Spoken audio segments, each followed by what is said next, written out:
Ladies and gentlemen, the 139th Street Quartet.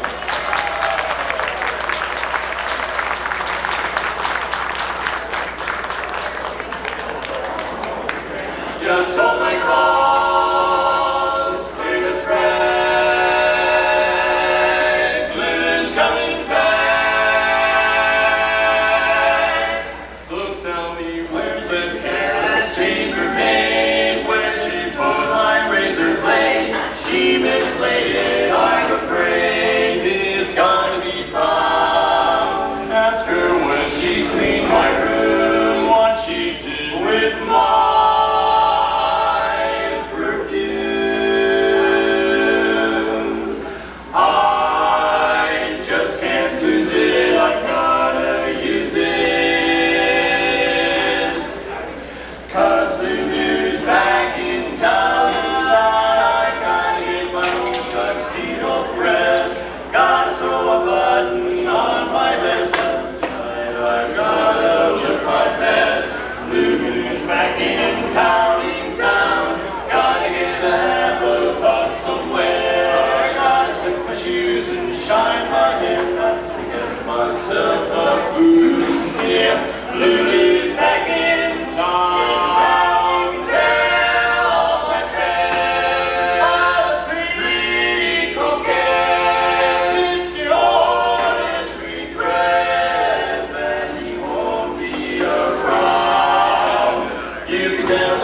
To one of the guys that, not just myself, but I know speaking for the quartet, respect more than anybody, Earl Moon.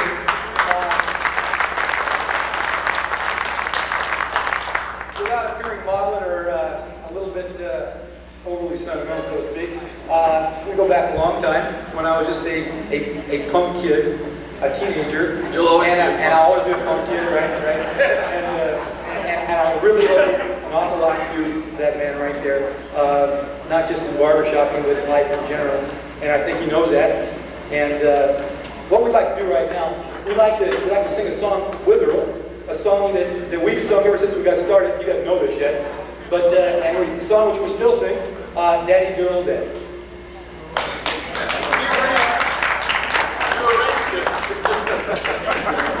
I know he's not expecting this.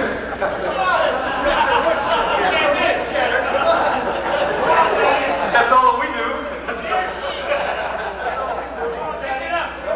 No reason to change that. You'll have to sing as high as you can. Big deal. Yeah. What's playing here? God, I feel out of uniform. Hold it.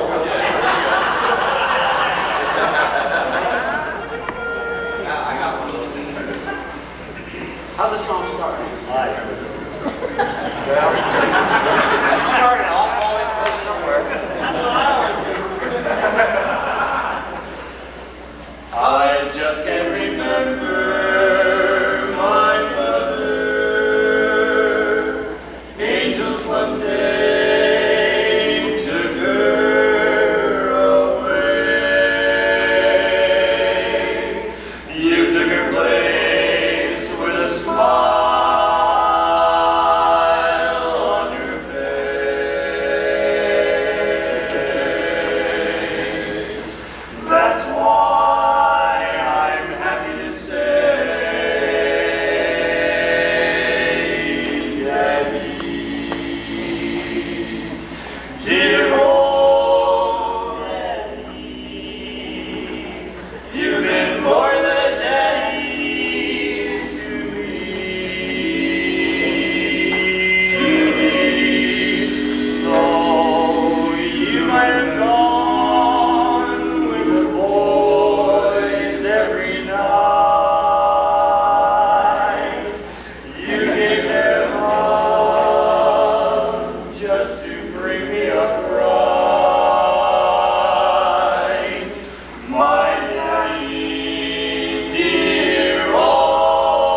bartend is going to come over here in front of a show that they got to do, and they're on the first half of the show. God love you.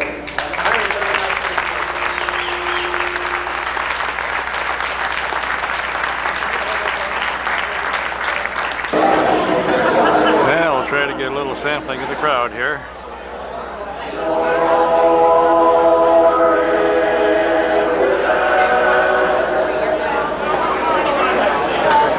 Bob! There's old Curly. Looks like all we're going to get is his backside.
Shot of his good wife.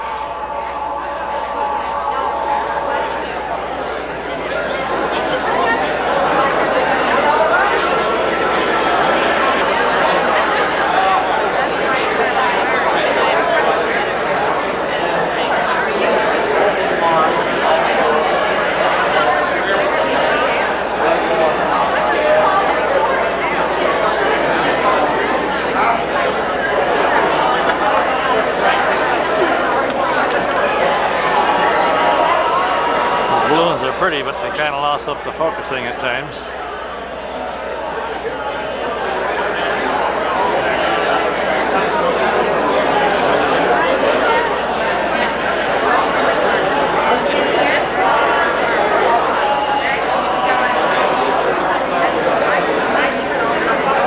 Okay.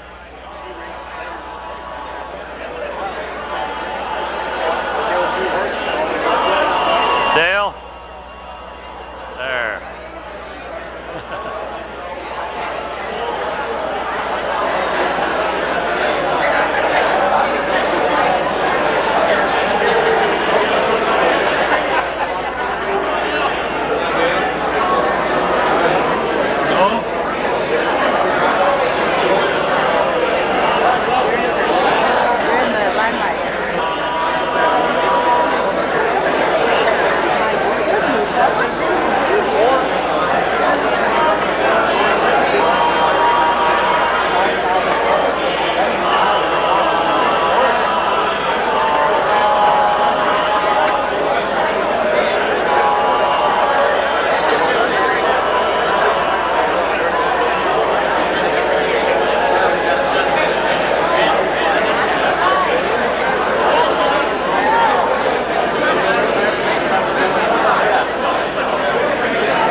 full circle of the room full of people.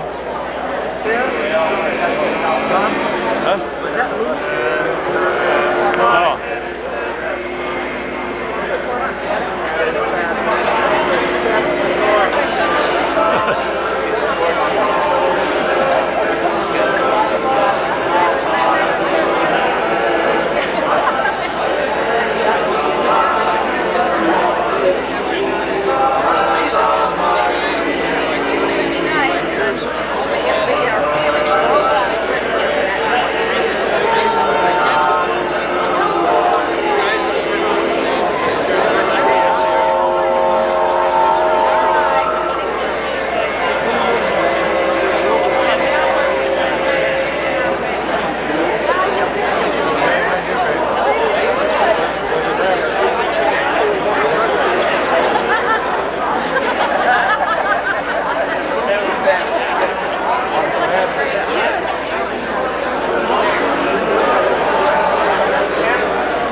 Looking everywhere except at the camera, but that's all right.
can always tell when food's being served, the noise level's been cut in half.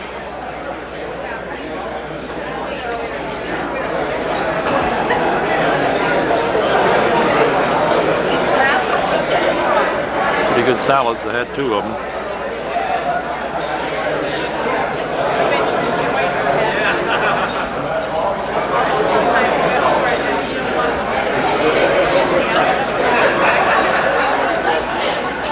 Balloon's getting in the way of things, and I lost up the focus a little bit, but we all know who that is.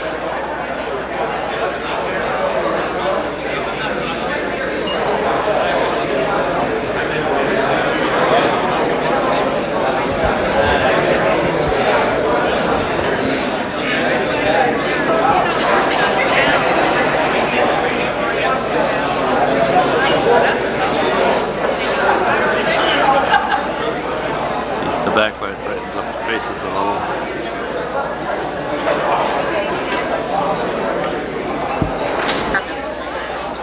Likewise. Zip up your pants, will you? Hey, Bill, you get this bill over here? I'll sit there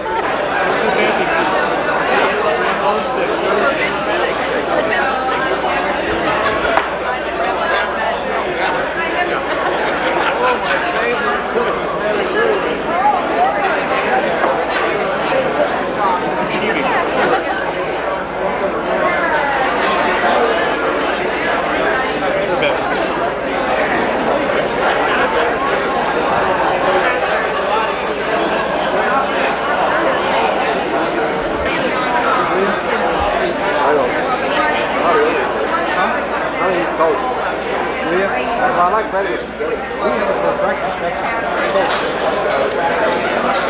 I like it. You got it. Yeah.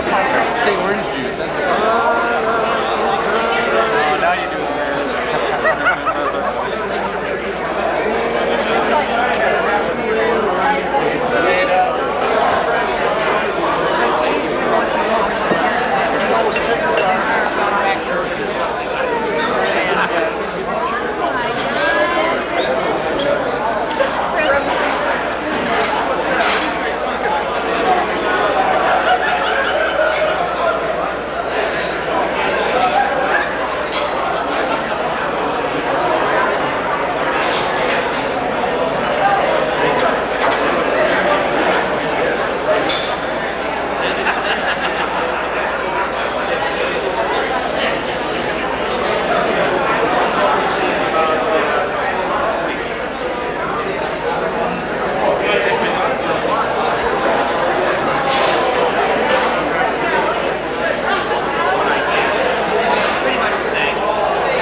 Not a bald head at the bottom of the picture, that's the mink.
welcome to Moon Night Becomes You.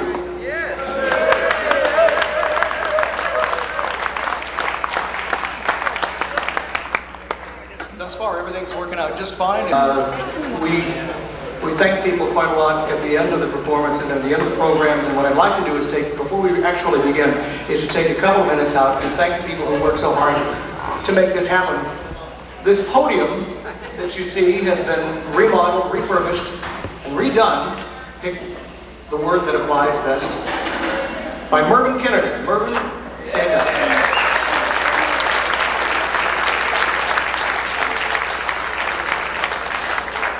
And it is much wider than the one that they used at District at Bakersfield, because John and I were like, this is great, this is wonderful. Maybe we'll take it for this next time. The man who designed the logo that you see on the front is Fritz Grunewald.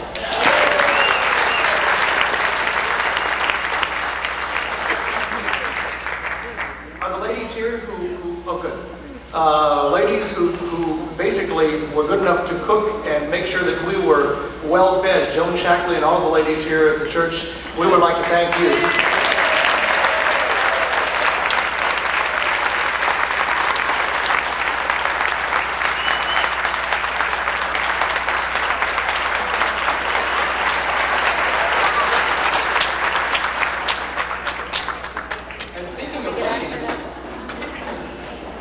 Speaking of ladies, there were ladies here today who helped in terms of decorations. I understand, according to John, that they look good. The decorations and the ladies. A big thank you to Judy Madison and Judy Mitchell.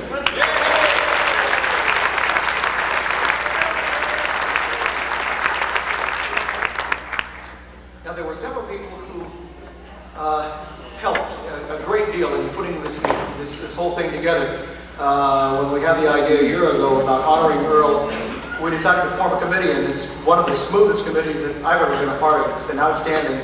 I wish every chapter had a person like Bob Nyman, who was just a wonderful detail man and made a lot of this work. Bob Nyman.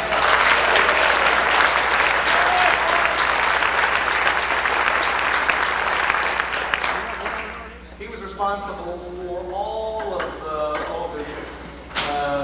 the invitations, not necessarily those that were sent out, but collecting all the money and making sure you all got flyers so you know where to go, so you wouldn't wind up in San Diego or Phoenix. Malcolm Lincoln.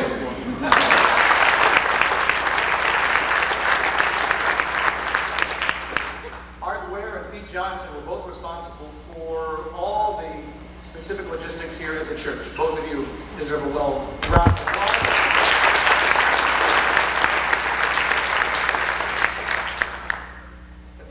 Was responsible for quite a few things, some of which I can only talk about, the rest I can hint about later. Bob Ortell.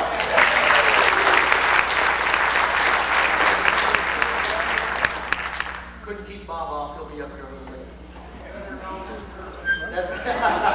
Better known as Curly, that's right. Next year he's got to get a bowl haircut. What's that? Oh, sorry, yeah. That's what I get for listening before. Okay.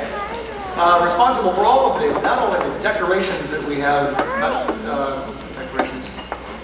John Lucas is responsible for all of the name tags, the place settings, the dining room tickets. Dave Gunther along with Tina.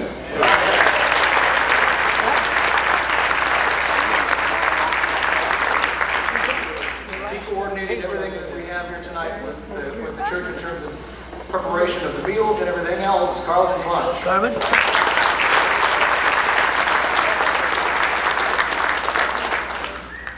I can't tell you why we're thanking Glenn Ackley right now, but you'll understand later. Glenn Ackley.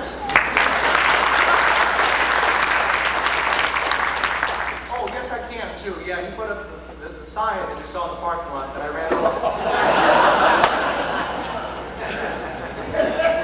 Also, a big thank you to Gail Sherrod, who helped me with some of tonight's proceedings, and to Ron Lubecker and Annette, who made it possible for us to, actually Ron and I went over to pick up Luke Harry, who we'll introduce real quickly in just a second, from the airport today, and Ron and Annette made a lot of that possible. First, a big hand for them.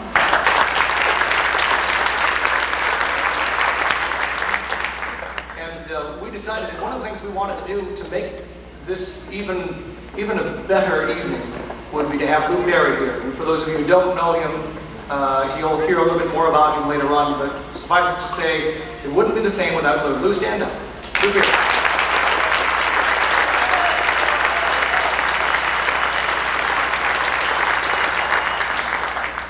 And lastly, but not least, a big thank you for her efforts behind the scenes to make sure that all of this happened very smoothly, Millie Moon.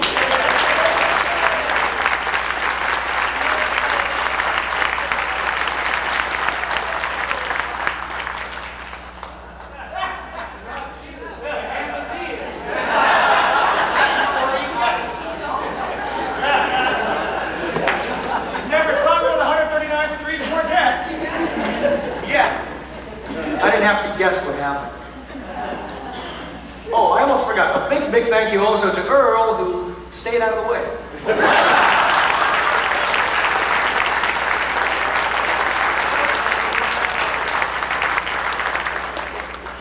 And an apology to anybody I inadvertently missed. Oh yeah. Sorry. Thanks to the blind guy who put some of the music together that you heard tonight after the 139th Street Quartet.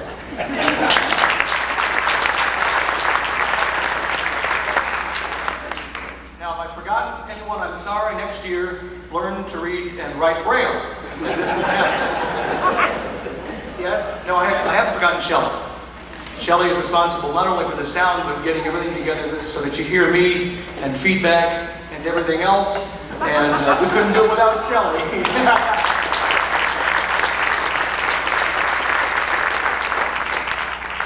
Everybody likes feedback, right? All right. Let's see, if I missed anything before we begin. I don't think so. So we shall. Most of you have, by the way, seen the bio in the program. I would assume you have.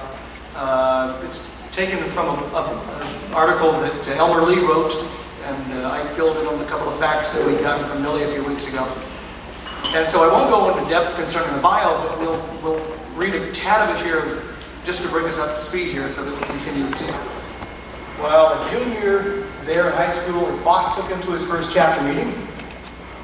Oh, yes. And here, courtesy of Jim Bagby, director of the Heart of American Chorus, baritone of the Rural Route 4, here's someone who remembers Earl very vividly. We're talking now with Orville Wilson, a member of the Kansas City chapter and one of only 3 52-year members of the society. Orville, you know all the big names as they came through the Kansas City chapter: Joe Stern, Percy Franks, Don Webb, Dan Henry, Bob Dahl, Old Gil Ethel, the Serenaders, the Gamblers, the Missouri Pukes. Could you share some of your recollections about Earl Moon? Earl who? Woodchitter, quartet man, chorus director, ranger. Everybody knows Earl. Earl who? Orville. He started barbershopping in this chapter. In fact, I understand he was one of the young lions of the 40s and a real mover in the heart of America. Oh, you mean that, Earl? Yeah, I do remember him a little. He was a mover, all right, you know, and might even say a little pushy. But he wasn't around here very long. However, he moved away, and we heard a lot about him out in California. Oh, well, where did you hear it? Well, he just took over the Los Angeles era and Whittlers or Whittier chapters, something like that. And I hear he got 400 or 500 guys to sing with him and one to just all the time. Well, when he was here, was he a good singer? Oh, Lord. I don't remember too much about him, but he was loud. In fact, he was Los Angeles. But in his early barbershopping career, were you impressed with his knowledge and leadership? What do you remember best about Earl? Well, he didn't have much hair, I remember that. Kind of a saggy blue knit shirt he wore all the time. I don't know, maybe that's the only one he had. Any other memories of Earl that you'd like to share? Well, I guess he was a pretty good quartet man. At least he always said he was. He said he could do a little raising. We were always busy, and I never had a chance to work with him. Thank you.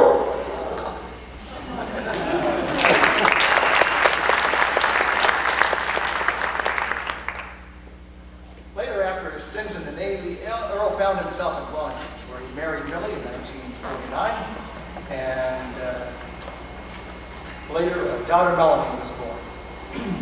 By this time, Earl had been a member of our society for about 5 years. And it was in the early days, excuse me, let me put a little more emphasis on that. It was in the early days, a long, long time ago,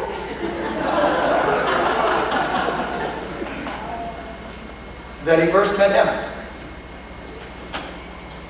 Sound judge extraordinaire, chairman of judges, C&J chairman, quartet man, pillar of our barbershop society. Here is a true gentleman in every sense of the word, Emmett Foster.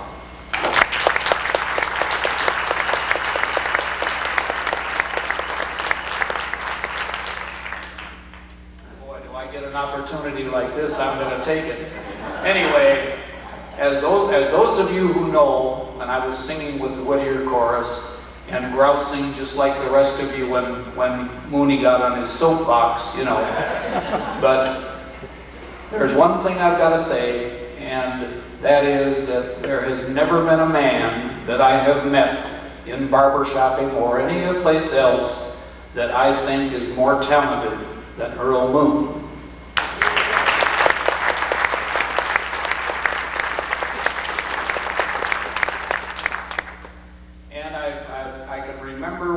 First Downey shows that I was invited to participate in. The finale for the chorus was down, we were down in the pit that rises up, you know, to the stage level and all of this good kind of thing. And who were the headline quartet but the Desert Knights? Okay? Their last song that they sang as we were assembling in the pit, Mooney is already laughing, it was the one where they do the little soft shoe number and they get out a little bag of sand and spread it on the spread it on the stage and start dancing, you know, and this type of thing. Well, good old Lloyd, being the jokester that he was, filled it with cat litter. Used cat litter. So here we were down there in the pit, and old Charlie, at the base of the Desert Knights, finally realized what had happened, and so he started kicking it down into the pit. And Moon, you should have seen the look on Moon's face. Moon went up like this and he says, "I'm going to get you, Lloyd." And probably he has at one time or another. But anyway, that's one of the incidents I remember about Earl Moon, and God bless him.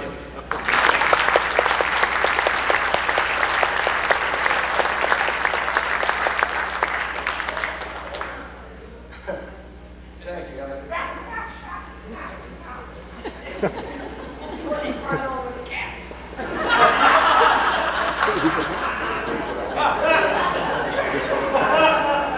Maybe I should wait for you. There's some good stuff coming out of the audience.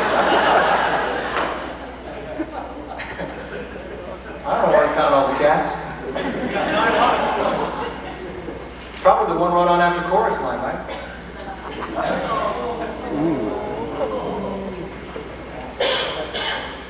That's better than what you're going to get later on tonight. Our next speaker is an arranger par excellence, and he's responsible for releasing arrangements each month to a lot of us through the Harmonizer and also through our musical subscription program. And he works full-time for International.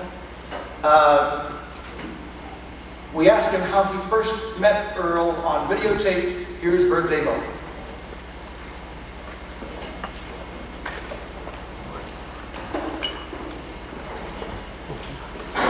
It's kind of hard for me to remember because it's been years and years and years and years ago when Earl and I were both little kids. At least we think we were. I think I probably first met Earl, really met Earl at a Ranger seminar in Kenosha, Wisconsin, probably 20-some years ago. And we did a few of those Ranger seminars. This was even before the arrangement category revision came along. We got the new fellows in the arrangement category. But that's, I think, when I first met Earl. It was probably in the 1960s at one of those arranger seminars. So a couple of things that impressed me about Earl, of course, is his endless list of tags that he and he's always writing new ones as well. And his willingness always to help other people, other arrangers, other barbershoppers, in whatever way you possibly can. And particularly with fellows who are interested in arranging, he'll spend hours helping the fellow work on an arrangement, explaining what the arrangement style is about, what the barbershop style is about. He's extremely patient and very generous with his time in that regard. One of the most helpful people there is in the society. I really believe that. And I'm sure that anybody viewing this particular video would agree with that. Whether you've been a chapter member or not, or just a friend of Earl, you know that that's the kind of fellow that Earl is. Always willing to help out. Super guy. Bird's Eagle. He had hair then, right? No, this is, the notes say that Earl's about. Okay. The next one. This is a sort of picture that makes you want to sell your war bonds. He actually served in the United States Navy, and Millie says, "Can you believe I fell in love with that?"